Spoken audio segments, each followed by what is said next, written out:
பிஸ்மில்லாஹிர் ரஹ்மானிர் ரஹீம். சில குறிப்பிட்ட நாட்களைத் தவிர நரக நெருப்பு எங்களை தீண்டவே செய்யாது என அவர்கள் கூறுகின்றனர். நீங்கள் அல்லாஹ்விடம் ஏதேனும் வாக்குறுதியை பெற்றிருக்கிறீர்களா? அவ்வாறாயின் அல்லாஹ் தனது வாக்குறுதிக்கு மாறு செய்யவே மாட்டான். அல்லது நீங்கள் அறியாதவற்றை அல்லாஹின் மீது புனைந்து கூறுகிறீர்களா என்று கேட்பீராக. அவ்வாறல்ல.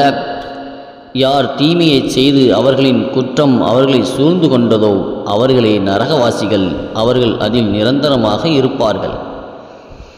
இறை நம்பிக்கை கொண்டு நற்செயல்கள் செய்பவர்களே சொர்க்கவாசிகள், அவர்கள் அதில் நிரந்தரமாக இருப்பார்கள். இஸ்ராயலின் வழித்தோன்றல்களிடம் நீங்கள் அல்லாஹ்வைத் தவிர வேறு எவரையும் வணங்கக்கூடாது. பெற்றோர்கள், உறவினர்கள், அனாதைகள், ஏழைகள் ஆகியோருக்கு நன்மை செய்ய வேண்டும். மனிதர்களிடம் அழகானதை பேசுங்கள், தொழுகையை நிலைநிறுத்துங்கள், சகாத்தை கொடுங்கள் என்று நாம் உறுதிமொழி வாங்கியதை நினைத்து பாருங்கள். பின்னர் உங்களில் குறைவானவர்களைத் தவிர மற்றவர்கள் அலட்சியம் செய்து புறக்கணித்து விட்டீர்கள். நீங்கள் ஒருவருக்கு ஒருவர் இரத்தங்களை சிந்திக் கொள்ளாதீர்கள், உங்கள் ஊர்களிலிருந்து உங்களை சார்ந்தோரை வெளியேற்றாதீர்கள் என்று உங்களிடம் உறுதிமொழி வாங்கியதையும் நினைத்து பாருங்கள். பின்னர் நீங்களே அதற்கு சாட்சியாகவும் இருந்து உறுதிப்படுத்தினீர்கள். பின்னர் நீங்களே உங்களை சார்ந்தோரை கொலை செய்கிறீர்கள். உங்களில் ஒரு பிரிவினரை வெளியேற்றுவது உங்களுக்கு தடை செய்யப்பட்டிருந்தும் அவர்களின் ஊர்களிலிருந்து அவர்களை வெளியேற்றுகிறீர்கள். பாவத்திலும் பகைமையிலும் அவர்களுக்கு எதிராக உதவி செய்கிறீர்கள்.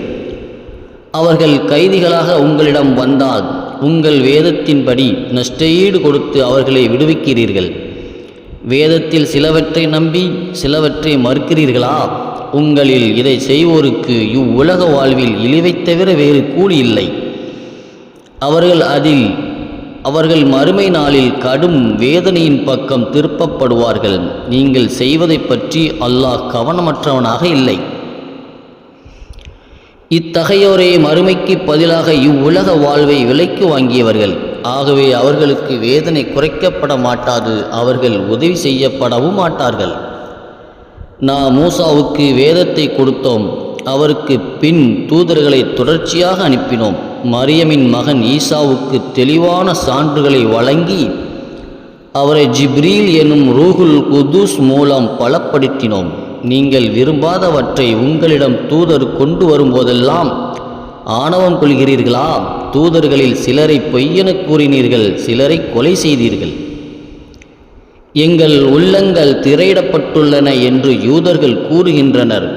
அவ்வாறல்ல, அவர்களின் இறை மறுப்பின் காரணமாக அவர்களை அல்லாஹ் சபித்து விட்டான். எனவே அவர்கள் குறைவாகவே இறை நம்பிக்கை கொள்கிறார்கள். தம்மிடம் இருப்பதை உண்மைப்படுத்தும் வேதம் அல்லாஹ்விடமிருந்து அவர்களுக்கு வந்தபோது அதை மறுத்தனர். இதற்கு முன் அவர்கள் இறை மறுப்பாளர்களுக்கு எதிராக வெற்றியை வேண்டிக் கொண்டிருந்தனர். ஆனால் அவர்கள் அறிந்து வைத்திருந்த இவ்வேதமானது அவர்களிடம் வந்தபோது அதை மறுத்துவிட்டனர். எனவே இறை மறுப்பாளர்கள் மீது அல்லாஹ்வின் சாபம் இருக்கின்றது.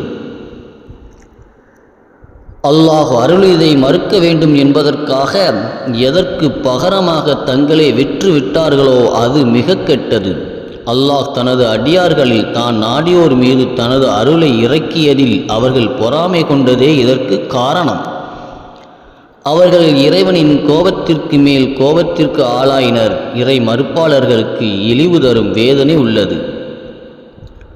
அல்லாஹ் அருளிய இவ்வேதத்தை நம்புங்கள் என்று அவர்களுக்கு கூறப்பட்டால், எங்களுக்கு அருளப்பட்ட தௌராத்தை நாங்கள் நம்புகிறோம் என கூறி அதற்கு பின்னுள்ள இவ்வேதத்தை மறுக்கின்றனர். இதுவே அவர்களிடம் உள்ளதை உண்மைப்படுத்தக்கூடிய சத்தியமாகும். நீங்கள் இறை நம்பிக்கை கொண்டோராக இருந்தால் இதற்கு முன் எதற்காக அல்லாஹ்வின் தூதரை கொலை செய்தீர்கள் என்று கேட்பீராக. அத்தியாயம் 2 வசனம் 80 முதல் 91 வரை. அஸ்ஸலாமு அலைக்கும்.